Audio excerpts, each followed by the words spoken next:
ಸ್ನೇಹಿತರೆ, ಮೀಡಿಯಾ ಮಾಸ್ಟರ್ಸ್ಗೆ ಸ್ವಾಗತ ಸುಸ್ವಾಗತ. ಗೆಳೆಯರೆ, ಶಾಂತಿದೂತ ಡೊನಾಲ್ಡ್ ಟ್ರಂಪ್ಗೆ ಈಗ ಮೂಡ್ ಚೇಂಜ್ ಆಗಿದೆ.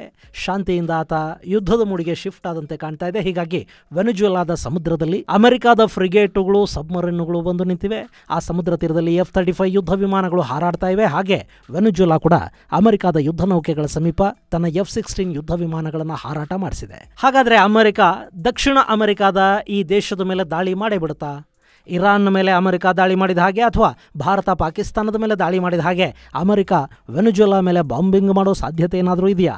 ಅಕಸ್ಮಾತ್ ಅಮೆರಿಕ ವೆನೆಜುವೆಲಾ ಮೇಲೆ ಯುದ್ಧಕ್ಕೆ ನಿಂತರೆ ರಷ್ಯಾ ಹಾಗೂ ಚೈನಾಗಳು ಅಮೆರಿಕಾದ ವಿರುದ್ಧ ತಮ್ಮ ಸೇನೆಯನ್ನು ಅಲ್ಲಿಗೆ ಕಳುಹಿಸಿಕೊಡುತ್ವಾ? ಏನಾಗ್ತಾ ಇದೆ ಕೆರೆಬಿಯನ್ ಸಮುದ್ರದಲ್ಲಿ? ಬನ್ನಿ ನೋಡೋಣ.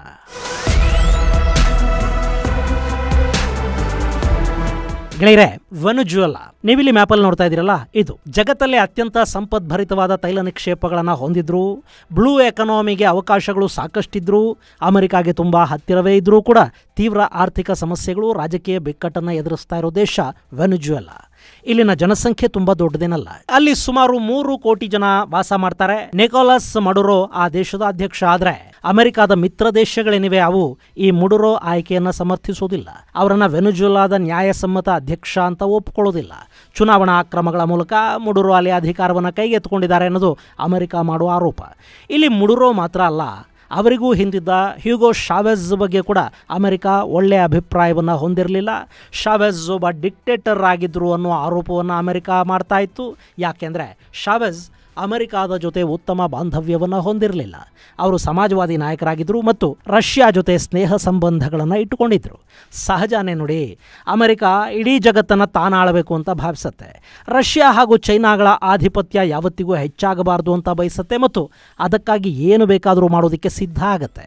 ಅವತ್ತಿನ ಸೋವಿಯತ್ ವಿರುದ್ಧ ನ್ಯಾಟೋ ಕೂಟವನ್ನು ರಚನೆ ಮಾಡಿ ಯುರೋಪಲ್ಲಿ ಸೋವಿಯತ್ ಹಾಗೂ ಕಮ್ಯುನಿಸ್ಟರ ಪ್ರಭಾವ ಹೆಚ್ಚಾಗದ ಹಾಗೆ ತಡೆಯೋ ಪ್ರಯತ್ನವನ್ನು ಅಮೆರಿಕ ಮಾಡಿತ್ತು. ಅಂಥ ಅಮೆರಿಕಾದ ಬುಡದಲ್ಲೇ ಇರೋ ಒಂದು ದೇಶ ಅಮೆರಿಕಾದ ಆಧಿಪತ್ಯವನ್ನು ಧಿಕ್ಕರಿಸಿ ಅಮೆರಿಕಾದ ಶತ್ರುಗಳ ಸ್ನೇಹವನ್ನು ಬಯಸಿದ್ರೆ ಅದನ್ನು ಅವರು ಸಹಿಸಿಕೊಳ್ಳೋದಕ್ಕೆ ಹೇಗೆ ತಾನೇ ಸಾಧ್ಯ ಆಗುತ್ತೆ?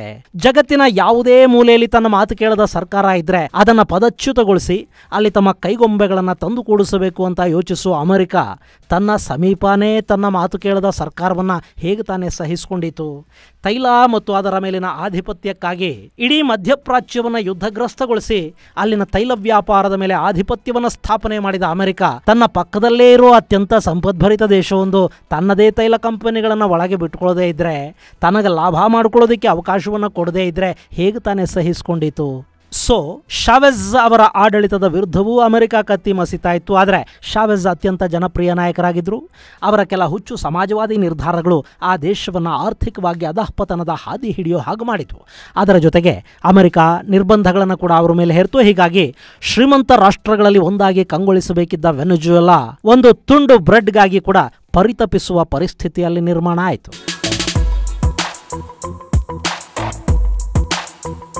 ಗೆಳೆಯರೆ, ವೆನೆಜುವೆಲಾ ಬಗ್ಗೆ ಈ ಹಿಂದೆ 2 ವಿಡಿಯೋಗಳನ್ನು ಮಾಡಿದ್ದೀನಿ. ಅದರಲ್ಲಿ ವೆನೆಜುವೆಲಾದ ಆರ್ಥಿಕ ಸ್ಥಿತಿ ಹದಗೆಡೋದಕ್ಕೆ ಕಾರಣವಾದ ಅಂಶಗಳ ಬಗ್ಗೆ ವಿವರವಾಗಿ ಹೇಳುವ ಪ್ರಯತ್ನವನ್ನು ಮಾಡಿದ್ದೀನಿ. ಆ ವಿಡಿಯೋ ಲಿಂಕನ್ನು ಡಿಸ್ಕ್ರಿಪ್ಷನ್ ಬಾಕ್ಸಲ್ಲಿ ಕೊಡ್ತಾ ಇದ್ದೀನಿ, ನೀವು ಅದನ್ನು ನೋಡಬಹುದು. ಇನ್ನು ಅಮೆರಿಕ ಈ ಹಿಂದಿಗಿಂತಲೂ ಅತಿ ಹೆಚ್ಚು ವೆನೆಜುವೆಲಾನ ಕಾಡೋದಕ್ಕೆ ಶುರು ಮಾಡಿದ್ದು ಡೊನಾಲ್ಡ್ ಟ್ರಂಪ್ ಅಧ್ಯಕ್ಷರಾದ ನಂತರನೇ. ಟ್ರಂಪ್ ಅವರ ಮೊದಲ ಅವಧಿಯಲ್ಲಿ ಆ ದೇಶದ ಮೇಲೆ ವಿಪರೀತ ಪ್ರಮಾಣದ ನಿರ್ಬಂಧಗಳನ್ನು ವಿಧಿಸಲಾಯಿತು. ಆ ಮೂಲಕ ಅವರ ತೈಲ ಮಾರಾಟದ ಆದಾಯಕ್ಕೆ ಹೊಡೆತವನ್ನು ಕೊಡುವ ಕೆಲಸ ನಡೆಯಿತು. ಆನಂತರ ಬಿಡೆನ್ ಅಧಿಕಾರಾವಧಿಯಲ್ಲಿ ಸ್ವಲ್ಪ ಮಟ್ಟಿಗೆ ವೆನೆಜುವೆಲಾಗೆ ಉಸಿರಾಡೋದಕ್ಕೆ ಅವಕಾಶ ಸಿಗುತ್ತಾದರೂ ಈಗ ಅಮೆರಿಕಾದಲ್ಲಿ ಮತ್ತೆ ಟ್ರಂಪ್ ಅಧ್ಯಕ್ಷರಾಗಿದ್ದಾರೆ. ಅವರು ಅಮೆರಿಕಾದ ತೈಲ ಕಂಪನಿಗಳಿಗೆ ಲಾಭವನ್ನು ಮಾಡಿಕೊಡಬೇಕಿದೆ. ಹೀಗಾಗಿ ವೆನೆಜುವೆಲಾದ ಮೇಲೆ ಕಣ್ಣು ಹಾಕಿದ್ದಾರೆ. ಅವಕಾಶ ಸಿಕ್ಕರೆ ವೆನೆಜುವೆಲಾನ ಆಕ್ರಮಿಸಿಕೊಂಡು ಬಿಡಬೇಕು ಅನ್ನೋದು ಟ್ರಂಪ್ ಯೋಜನೆ. ಆದರೆ ಹೇಳಿ ಕೇಳಿ ಟ್ರಂಪ್ ರಷ್ಯಾ ಯುಕ್ರೇನ್ ಯುದ್ಧವನ್ನು ನಿಲ್ಲಿಸೋದಕ್ಕೆ ಹೋದವರು, ಭಾರತ ಮತ್ತು ಪಾಕಿಸ್ತಾನದ ನಡುವೆ ನಡೆಯಲಿದ್ದ ಸಂಭಾವ್ಯ ಅಣುಯುದ್ಧವನ್ನು ನಿಲ್ಲಿಸಿದ್ದು ನಾನೇ ಅಂತ ಹೇಳಿಕೊಂಡವರು, ಆರ್ಮೇನಿಯಾ ಹಾಗೂ ಅಜರ್ಬೈಜಾನ್ ಅಧ್ಯಕ್ಷರನ್ನು ಕರೆಸ್ಕೊಂಡು ಕೈ ಕುಲುಕಿಸಿದವರು. ಇಂಥ ಶಾಂತಿದೂತ ವೆನೆಜುವೆಲಾ ಮೇಲೆ ಸುಮ್ಮನೆ ದಾಳಿ ಮಾಡಿಬಿಟ್ರೆ ಶಾಂತಿ ಧೂರ್ತ ಅನ್ನಿಸ್ಕೊಳ್ಳೋದಿಲ್ವೇ? ಸೊ ವೆನೆಜುವೆಲಾದಿಂದ ನಮಗೆ ಡ್ರಗ್ಸ್ ಸರಬರಾಜಾಗ್ತಾ ಇದೆ. ಡ್ರಗ್ ಕಾರ್ಟೆಲ್ಗಳನ್ನು ನಾವು ನಾಶ ಮಾಡಬೇಕು. ಹೀಗಾಗಿ ಆ ದೇಶದ ಮಾದಕ ಪದಾರ್ಥಗಳ ಸಾಮ್ರಾಜ್ಯದ ವಿರುದ್ಧ ನಾವು ದಾಳಿ ಮಾಡ್ತೀವಿ ಅಂತ ಹೊರಟಿದ್ದಾರೆ ಟ್ರಂಪ್. ಗೆಳೆಯರೆ, ಅಮೆರಿಕಾದಲ್ಲಿ ಮತ್ತು ದಕ್ಷಿಣ ಅಮೆರಿಕಾದಲ್ಲಿ ಮಾದಕ ಪದಾರ್ಥಗಳ ಜಾಲಗಳು ವಿಪರೀತವಾಗಿ ಬೇರುಬಿಟ್ಟಿವೆ.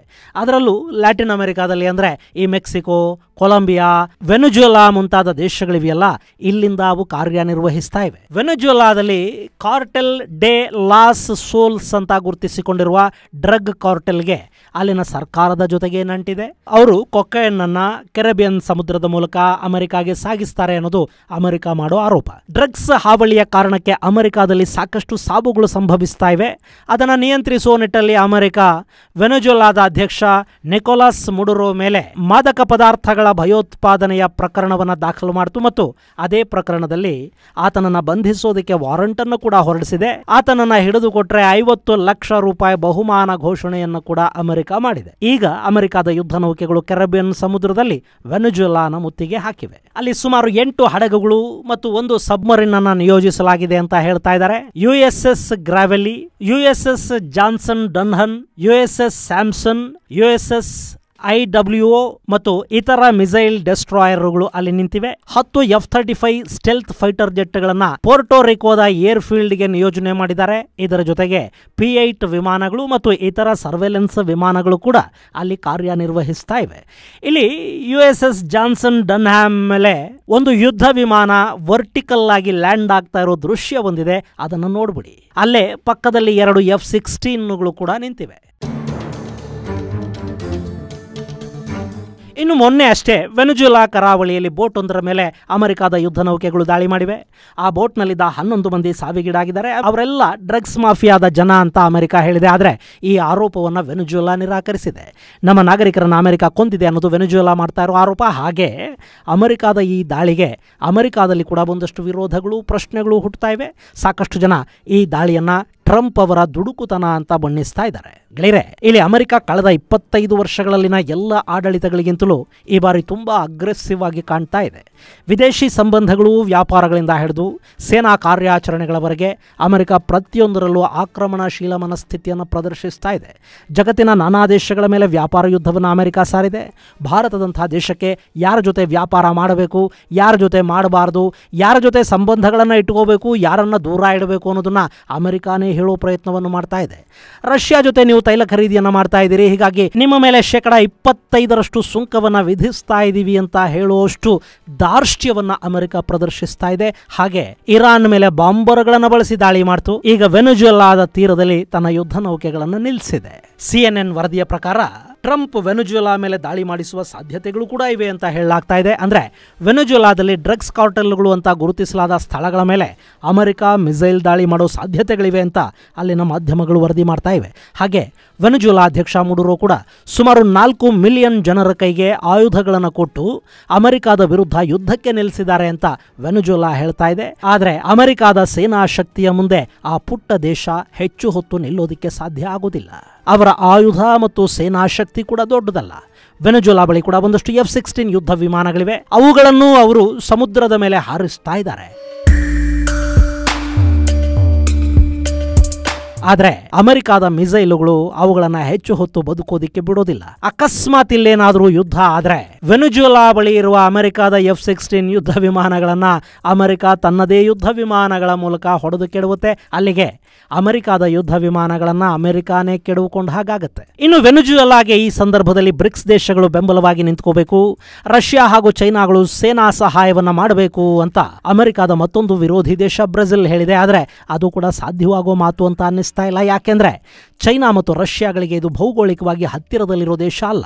ಇನ್ನು ಅಮೆರಿಕ ನೇರವಾಗಿ ದಾಳಿಗೆ ನಿಂತರೆ ಅಲ್ಲಿ ಚೈನಾ ರಷ್ಯಾಗಳು ನೇರವಾಗಿ ಅಮೆರಿಕ ವಿರುದ್ಧ ಯುದ್ಧಕ್ಕೆ ನಿಲ್ಲಬೇಕಾಗುತ್ತೆ.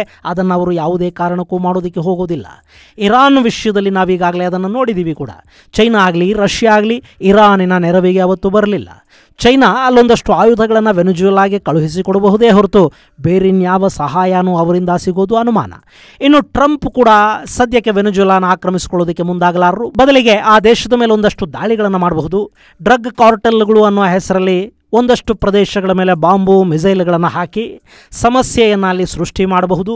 ಮುಡುರೋ ಆಡಳಿತವನ್ನು ಬದಲಾಯಿಸೋದಕ್ಕೆ ಬೇಕಾದ ಮತ್ತಷ್ಟು ಪ್ರಯತ್ನಗಳನ್ನು ಅಮೆರಿಕ ಇಲ್ಲಿ ಮಾಡಬಹುದೇ ಹೊರತು ವೆನೆಜುವೆಲಾನ ಟ್ರಂಪ್ ಆಕ್ರಮಿಸಿಕೊಂಡು ಬಿಡ್ತಾರೆ ಅಂತೇನು ಅನ್ನಿಸ್ತಾ ಇಲ್ಲ. ಆದರೂ ಅದು ಟ್ರಂಪು. ಡಿಪಾರ್ಟ್ಮೆಂಟ್ ಆಫ್ ಡಿಫೆನ್ಸ್ ಅಂದರೆ ರಕ್ಷಣಾ ಇಲಾಖೆಯ ಹೆಸರನ್ನು ಬದಲಿಸಿ ಯುದ್ಧದ ಇಲಾಖೆ ಡಿಪಾರ್ಟ್ಮೆಂಟ್ ಆಫ್ ವಾರ್ ಅಂತ ಬದಲಿಸಿದ ನಾಯಕ ಅವರು. ಸೊ ವೆನೆಜುವೆಲಾ ವಿಷಯದಲ್ಲಿ ಟ್ರಂಪ್ ಅವರ ಮುಂದಿನ ನಡೆ ಹೇಗಿರುತ್ತೆ ಅನ್ನೋದನ್ನು ನಾವು ಕಾದು ನೋಡಬೇಕು ಅಷ್ಟೇ. ಇದು ಗೆಳೆಯರೆ, ಅಮೆರಿಕ ವೆನೆಜುವೆಲಾ ಮೇಲೆ ದಾಳಿ ಮಾಡುತ್ತೆ ಅನ್ನೋ ಮಾಧ್ಯಮ ವರದಿಗಳ ಕುರಿತಾದ ಒಂದಷ್ಟು ಮಾಹಿತಿ. ಮುಂದಿನ ಸಂಚಿಕೆಯಲ್ಲಿ ಮತ್ತಷ್ಟು ವಿಶೇಷಗಳ ಜೊತೆ ಮತ್ತೆ ಭೇಟಿಯಾಗೋಣ. ಅಲ್ಲಿವರೆಗೆ ಜೈ ಹಿಂದ್, ಜೈ ಕರ್ನಾಟಕ.